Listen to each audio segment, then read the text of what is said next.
आपका अपना channel Shri prime news, भरोसा सच का। सबको नमस्कार। दिल्ली के अंदर अब धीरे धीरे कोरोना की स्थिति बेहतर होती जा रही है। उसी को देखते हुए पिछले हफ्ते से हम लोगों ने अनलॉक करने की प्रक्रिया शुरू की थी। ये ज़रूरी है कि अगर कोरोना की स्थिति बेहतर हो रही है तो अर्थव्यवस्था को वापस पटरी पे लाना भी बहुत ज़रूरी है। पिछले हफ्ते हमने कंस्ट्रक्शन वर्कर्स और फैक्ट्री, ये दो सेक्टर्स खोले थे।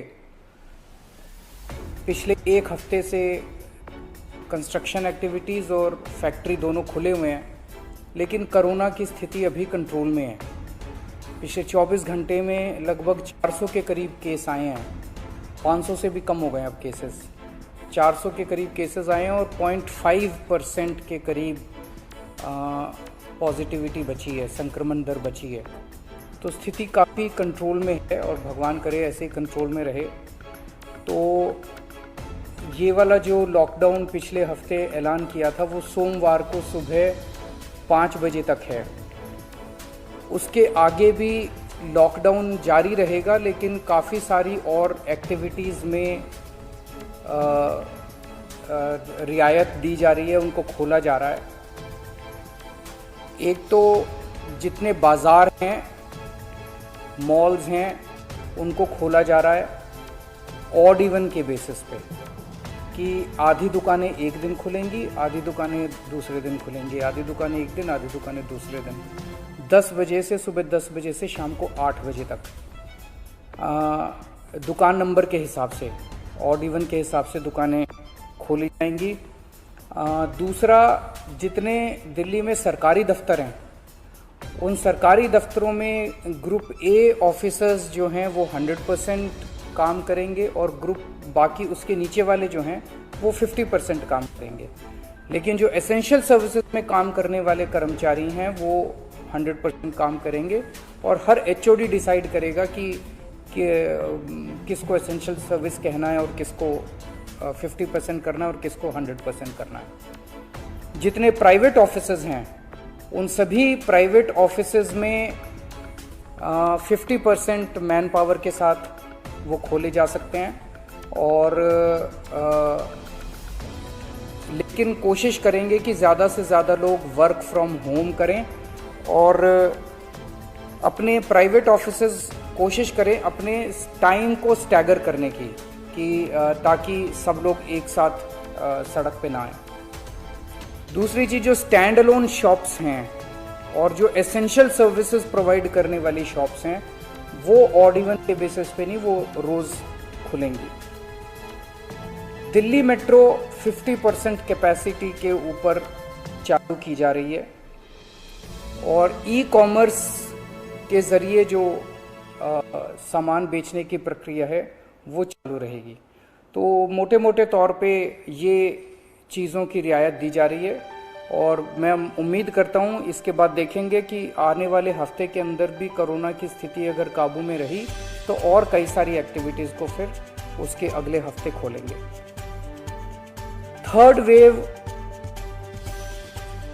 कहा जा रहा है, एक्सपर्ट्स कह रहे हैं कि थर्ड वेव आएगी। कब आएगी, कितनी भयावह होगी, इसके बारे में किसी को कोई जानकारी नहीं है।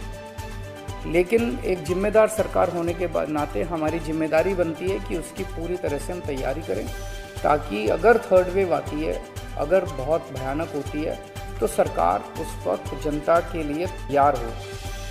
इसकी तैयारियां पूरे जोर शोर से दिल्ली सरकार के अंदर चल रही हैं और कल लगभग 6 घंटे तक मैंने 2 अलग अलग मीटिंग ली, एक्सपर्ट्स के साथ बात की, जिन ऑफिसर्स ने अभी कोरोना के दौरान काम किया था उनके साथ बात की। हमने 2 कमिटीज़ बनाई हैं, उन दोनों कमिटीज़ के साथ मैंने बहुत डिटेल में चर्चा की। एक चीज़ हम लोगों को ये तय करनी थी, इस बार कोरोना की जो पीक आई थी, मतलब एक दिन में मैक्सिमम कितने केस आए, लगभग 28,000 के करीब केसेस आए थे एक दिन में, 22 या 23 अप्रैल के आसपास।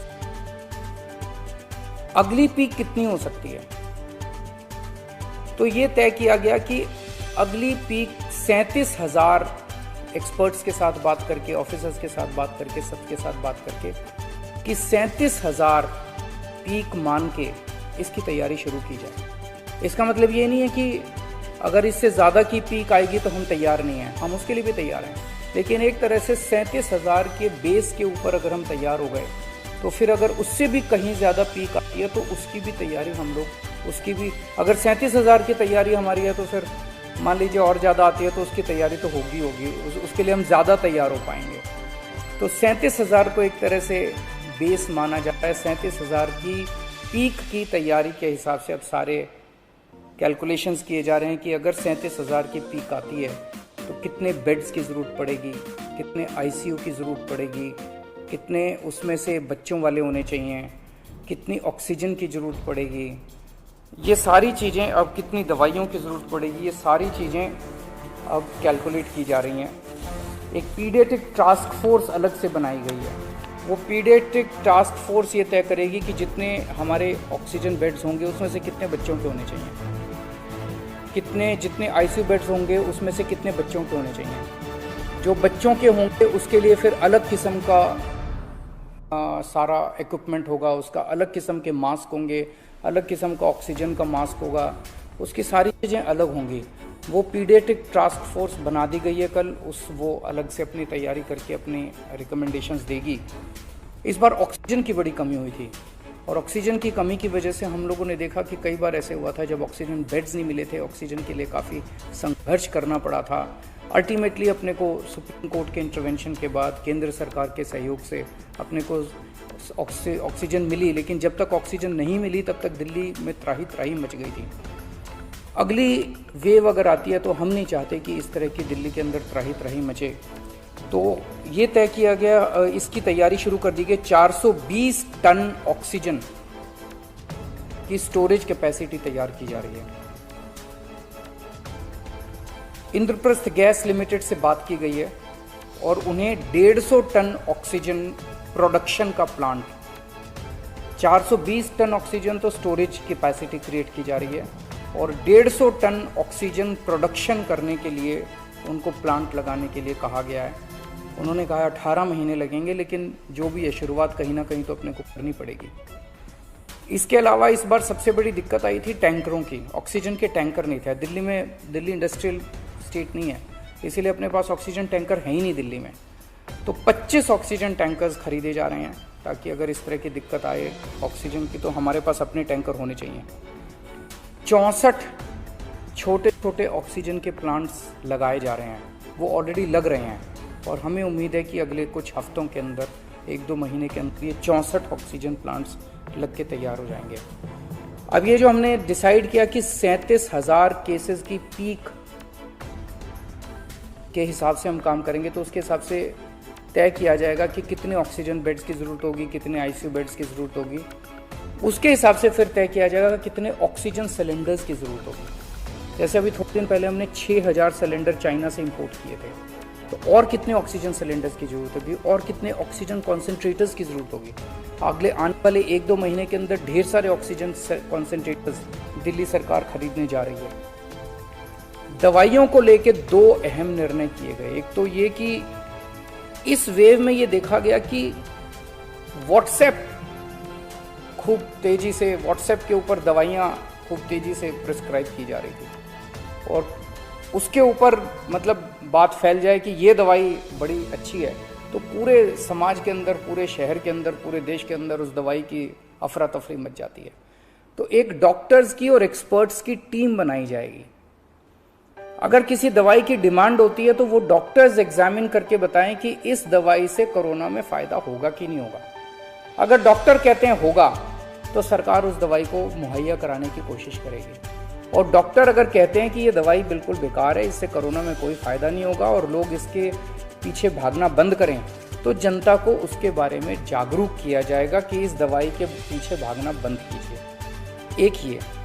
दूसरा, जो इम्पोर्टेंट दवाइयाँ हैं उनकी लिस्टें बना ली गई हैं, उसका कितना स्टॉक चाहिए होगा उतना बफर स्टॉक क्रिएट किया जाएगा।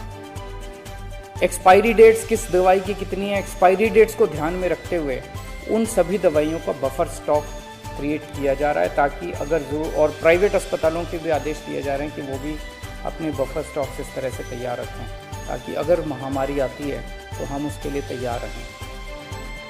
इसके अलावा 2 जीनोम सीक्वेंसिंग लैब्स बनाई जा रही हैं LNJP हॉस्पिटल में और ILBS में, ताकि हमें भी पता रहे कि दिल्ली के अंदर जो भी वेरिएंट आ रहा है वो वेरिएंट कौन सा वेरिएंट है, पुराने वाला है या कोई नया वेरिएंट आ गया है, और हमें इस बारे में क्या एहतियात बरतने की ज़रूरत है, हम एक्सपर्ट से पूछ सकते हैं। तो ये बहुत सारी चीज़ें कल चर्चा हुई, ये कुछ चीज़ें मैंने आपको बताई हैं, और आपको यही आश्वासन देना चाहता हूँ कि आपकी सरकार पूरी तरह से 24 घंटे लगी हुई है इसमें। मैं उम्मीद करता हूँ कि अब कोई तीसरी वेव नहीं आनी चाहिए, उसके पहले हम कोशिश करेंगे अपने लोगों को वैक्सीनेट कर दें, लेकिन अगर तीसरी वेव आती है तो लोगों को तकलीफ नहीं होनी चाहिए। इसके बारे में हम पूरी कोशिश करेंगे। नमस्कार। आपका अपना चैनल श्री प्राइम न्यूज भरोसा सच का।